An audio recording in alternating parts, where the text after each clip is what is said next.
Hello everyone, so for today's video, VEIKK reached out to me to review their 15.6 Pro display tablet, so I'll be reviewing that today. So this comes with 2 pens and 30 nibs. Yes, you heard me correctly, 30 nibs. It comes with 2 pen holders, a wipe, and gloves, and everything you need to connect it to your computer, as well as a tablet stand. So first off, I'm really impressed that it comes with 30 pen nibs, and I think that's the most nibs I've ever gotten with a tablet, and it's probably because it comes with 2 pens, so there's 10 for each, and then they give you another extra 10. And as for the tablet stand, I did struggle to figure it out for a bit, but once I got it working, I was really impressed by all the angles that it can achieve, and it could almost like go up to 90 degrees completely standing upright, and it's pretty stable too. So next up, I'm gonna compare the pen design and tablet stand with other brands that I've tried, so feel free to skip it if you don't care about all that stuff. So this pen design is definitely not what I'm used to.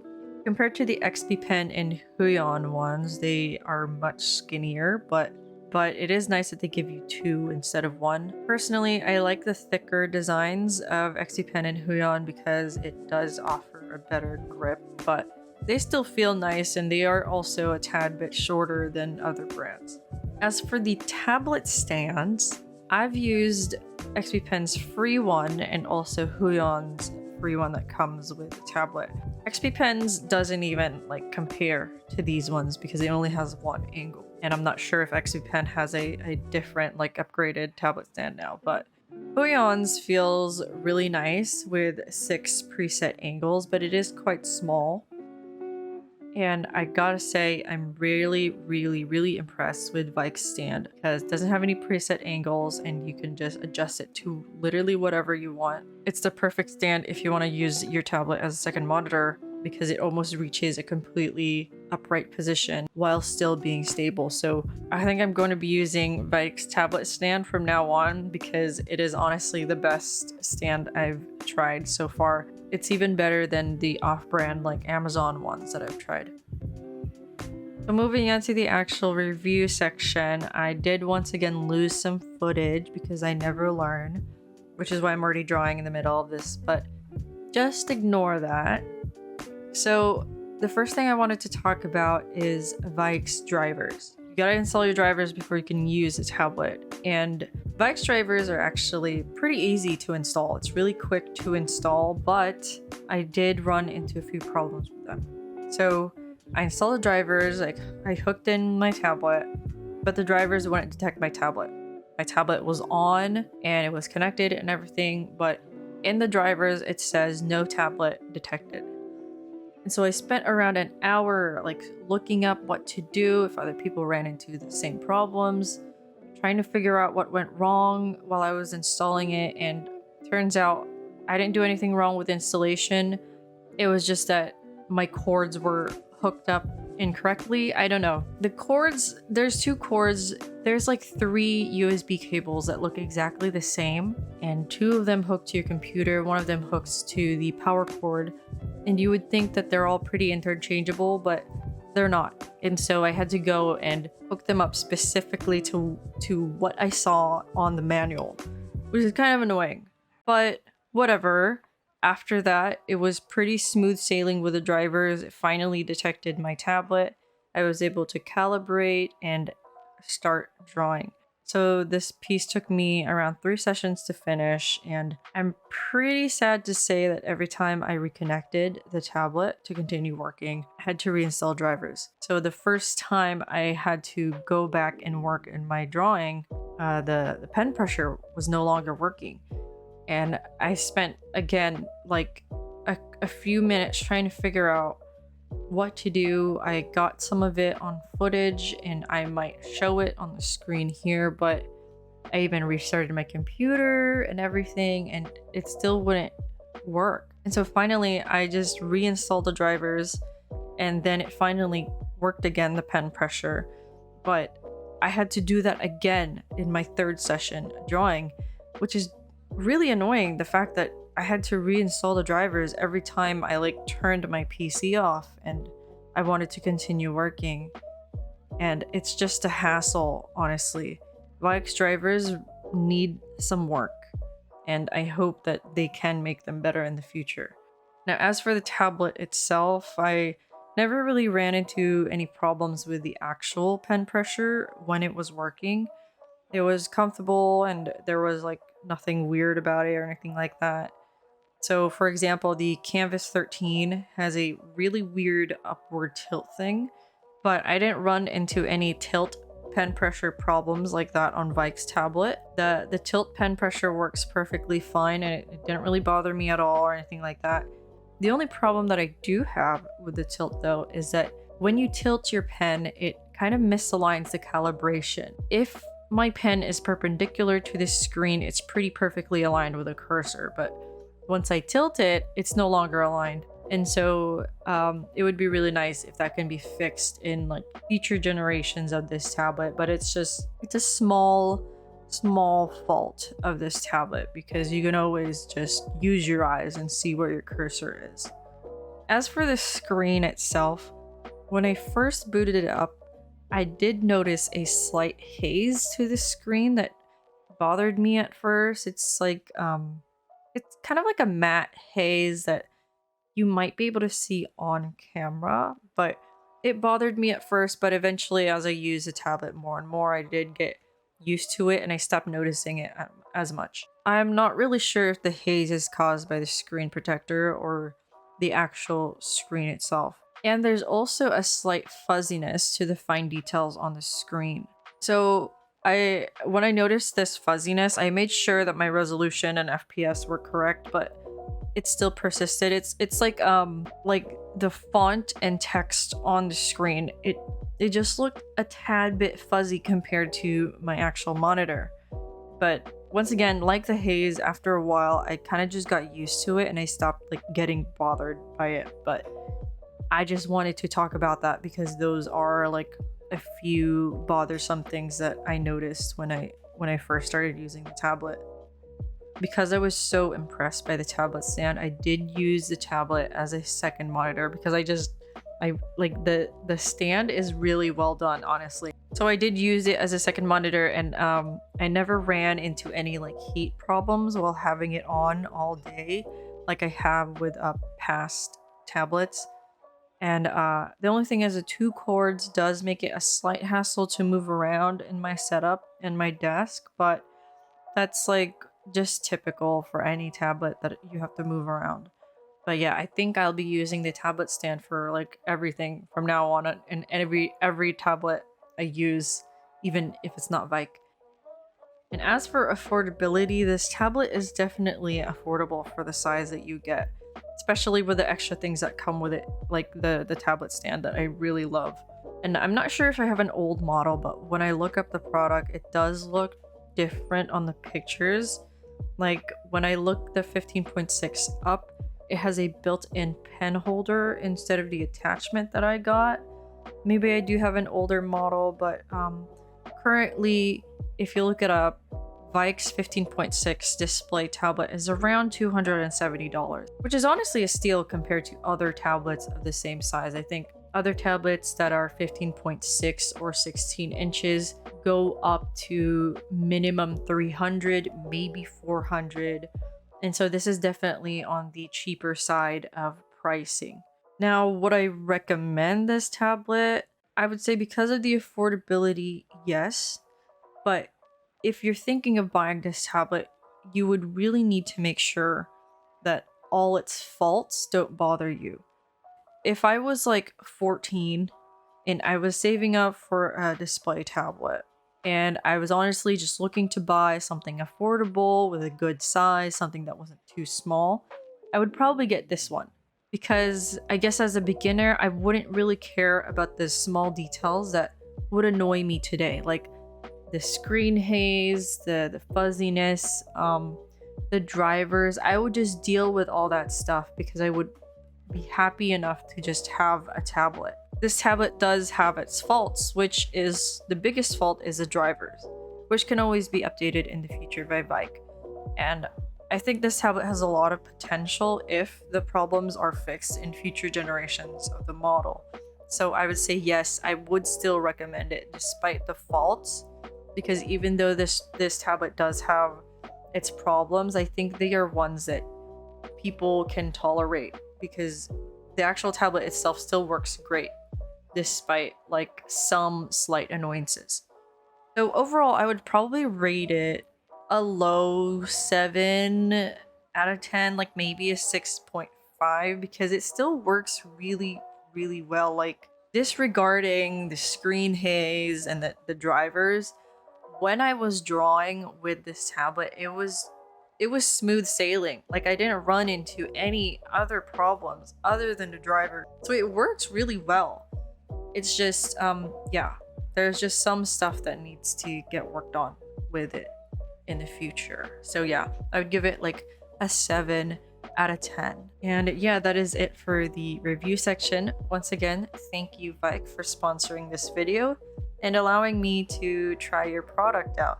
So if you're watching this and you're interested in checking this tablet out more, look in the description for any links pertaining to the product and VEIKK.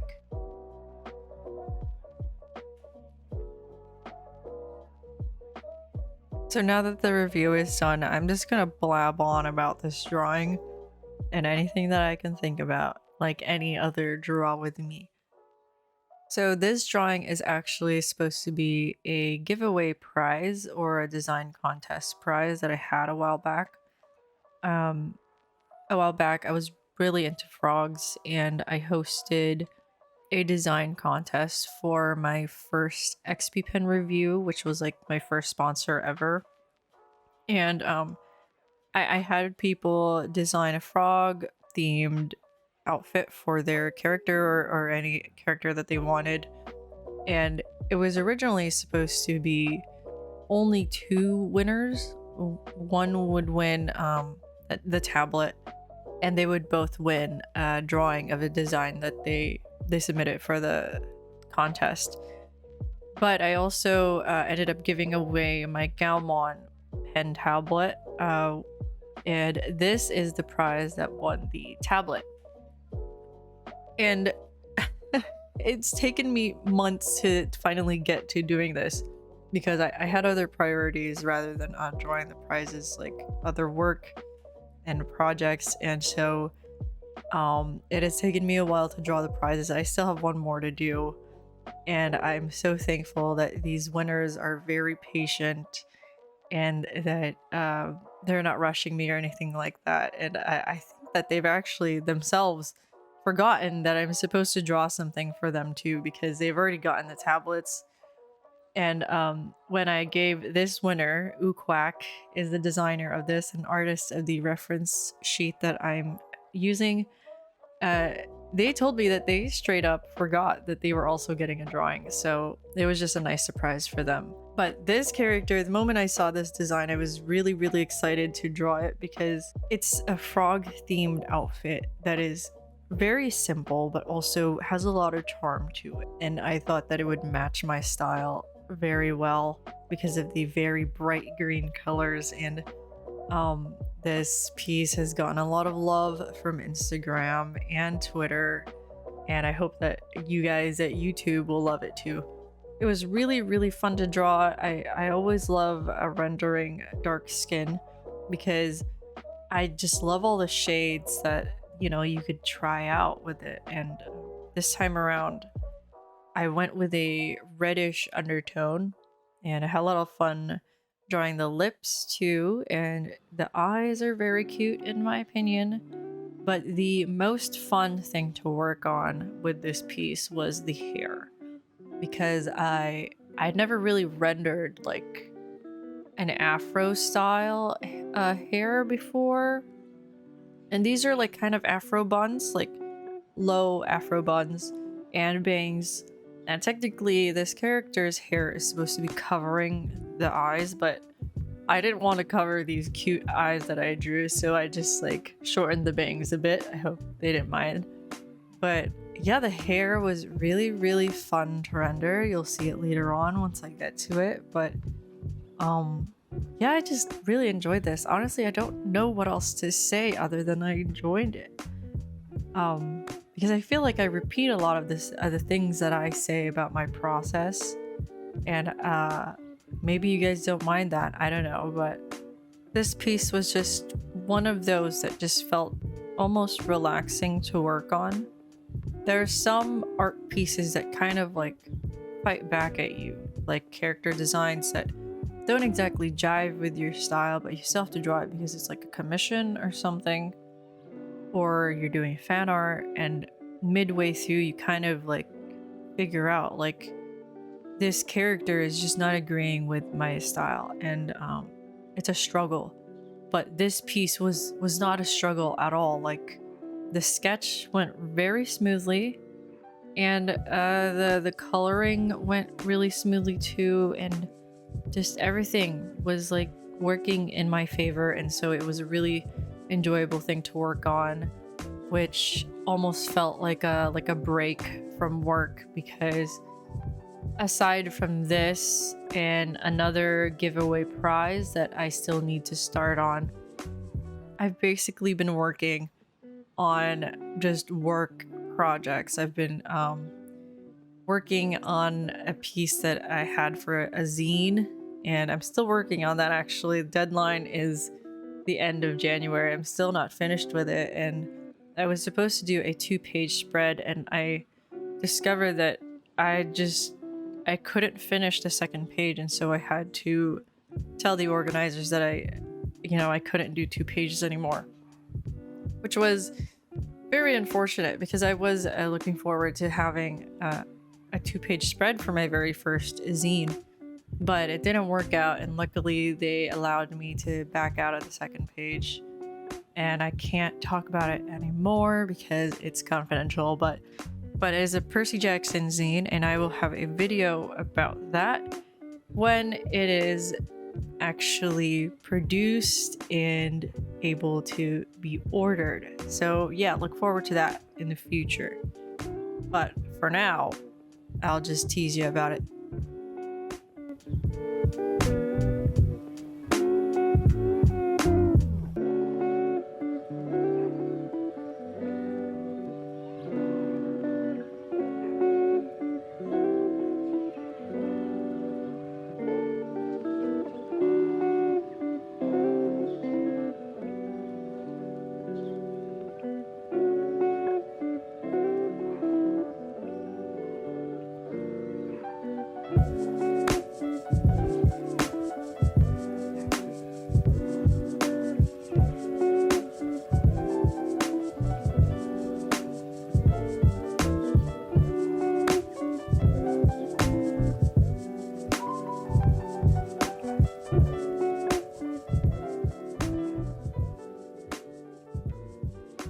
So since I don't know what to talk about, I'm gonna go back to the answers from an old Instagram story about topics I should talk about, which is really handy because honestly, my brain goes blank so much when I record for these videos. And I guess I'll talk about color for this video. So I got a lot of questions about how to pick my color palettes. I got, how do I make my coloring so vibrant and warm, from Mossy Cows on Instagram, and also Krylix29 on Instagram.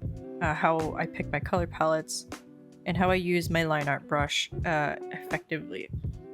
So as for the colors part of that, I used to actually really struggle with having vibrant colors because I feel like naturally, back then at least, when I was a beginner, or really before like 2020, my style just kind of gravitated towards like dull colors, like not very saturated colors. It was just something that I did naturally. Like when my hand went to go pick a color, I would gravitate towards the unsaturated side of the color wheel, which is crazy to think about now, considering how like saturated my art is. I kind of like evaluated my art one day and I was like, something about this is bothering me. And it was because the colors were so dull. And so one day I just like cranked up the saturation and I was like, you know what? Who cares if it looks weird right now? Like, just crank up the saturation. And so if you feel like your art is a bit dull or you're struggling trying to choose vibrant colors, just kind of go overboard with it for a bit until you get the hang of what actually like looks nice, how much is too much, how little is too little, and you'll eventually get the hang of it.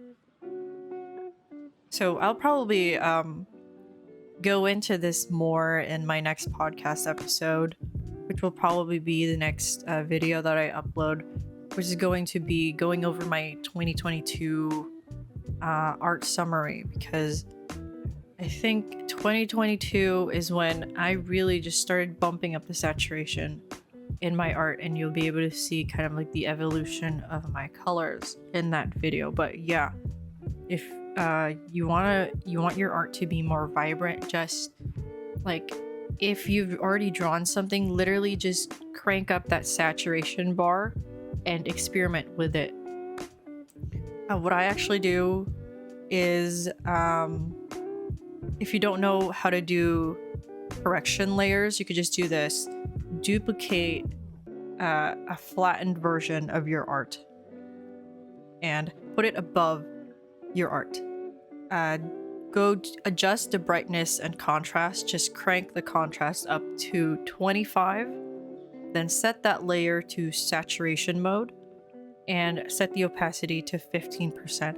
I know it's probably really confusing because I'm just saying it and I'm not showing it, but I'll show it one day. But just once again, I'm gonna repeat it. If you have a drawing, you could even just try it on like an actual, you could even just try it on an exported version of your art. Duplicate it so you have 2 layers of your art. The top layer, put the contrast to 25, and it'll look weird, yes, but then set the layer mode to saturation, and then set the opacity to 50%, half opacity, and it'll just brighten up, like make your artwork more vibrant. And the higher the saturation is, or the higher the opacity is, the more saturated it will be. This is a trick I saw on Twitter one day, and I've been using it like religiously ever since then. And once again, I'm sorry that I'm just saying it and I'm not showing it, but yeah, go try it out and see how it looks in your art. As for how I pick my color palettes, these days I gravitate towards primary colors, and I think my entire life I've always steered toward the color yellow, and so you will always see yellow in my art. Like, maybe that's a question that I can ask right now, like, you as an audience, you as a person who likes my art and follows my art, what is the number one color that you think of when you think about my art? And it's probably going to be yellow or some form of warm color. And Krylix29 also asked about how I use my line brush or my line art brush effectively. And I think they're talking about my everything brush. And I actually don't use a lot of pressure while using it. I don't press down too much, and so if you're having a bit of trouble using it, don't press down as much. Like, just sleight of hand, you know, like just chillax with it a little bit, and maybe that'll make it easier to work with. And if it doesn't work out for you, then just, you know, I guess find a better brush than my everything brush. You know, I never claimed that my everything brush was perfect, so maybe you'll be better off using someone else's brush.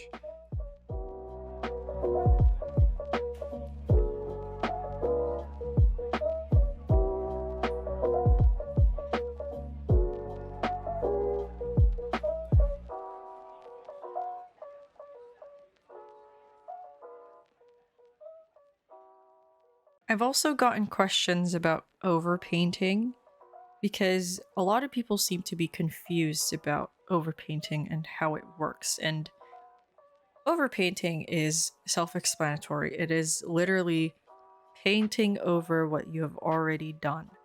And my version of overpainting is just covering up my black lines with basically colored lines. Because I don't like to see too many black lines in my art. And overpainting can be anything that you do to your art as the topmost layer. You know, just go in there, make adjustments, fix some stuff, even just use liquify, add a few like details, and that's overpainting. You don't have to render your piece like I do. You know, if it doesn't work for you, then it doesn't work for you. Sometimes overpainting it doesn't jive with people, but I guess try it once and see how it works. Try it a few times.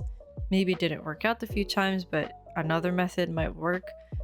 But I guess you could see me overpainting in this video, and I really don't know how else to explain it other than just showing it, because at least for my brain, because I already understand it, it's pretty self-explanatory to me, and it's a bit difficult to grasp what's confusing people, I guess. So if you're watching this and you're also confused about overpainting, feel free to go in the comments and ask and be more specific about exactly what you're getting confused on, because it's difficult for me to think about like what to specifically explain, because in my head I'm like, what are people confused about? There's nothing confusing about this.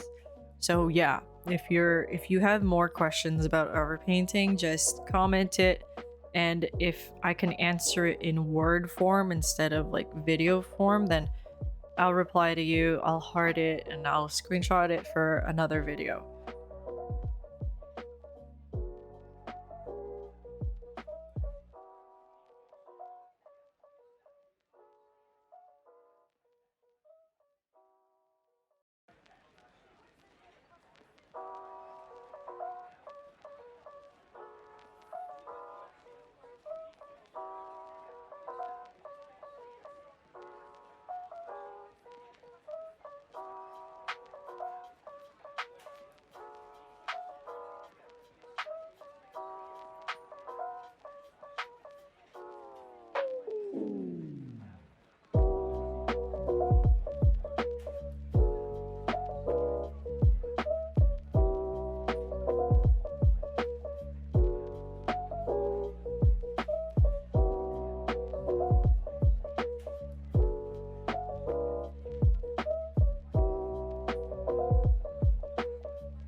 But yeah, other than that, sorry guys that this video was pretty short. I do have another one planned for January. It's going to be my 2022 art summary. And basically it's gonna be probably a long video. At least I'm aiming for at least an hour. I'm just gonna go through and look through my 2022 art, or at least like probably 80% of the things that I drew for 2022, kind of like a sketchbook tour. and I'm just gonna either roast my art, talk about what I like about it, and maybe do like a layer walkthrough. I'll walk you through my layers for one piece, and I'll probably do a poll on which one you want me to do, because I don't want to do it for too many pieces, because I do want to start doing those canvas walkthroughs or layer walkthroughs on Patreon. And I want to keep them Patreon exclusive, but I do want to give the YouTube folks, you know, some peek into that. So yeah, look out for a poll on that, and look out for my next upload. So yeah, that is it for today. See you guys next time. Goodbye.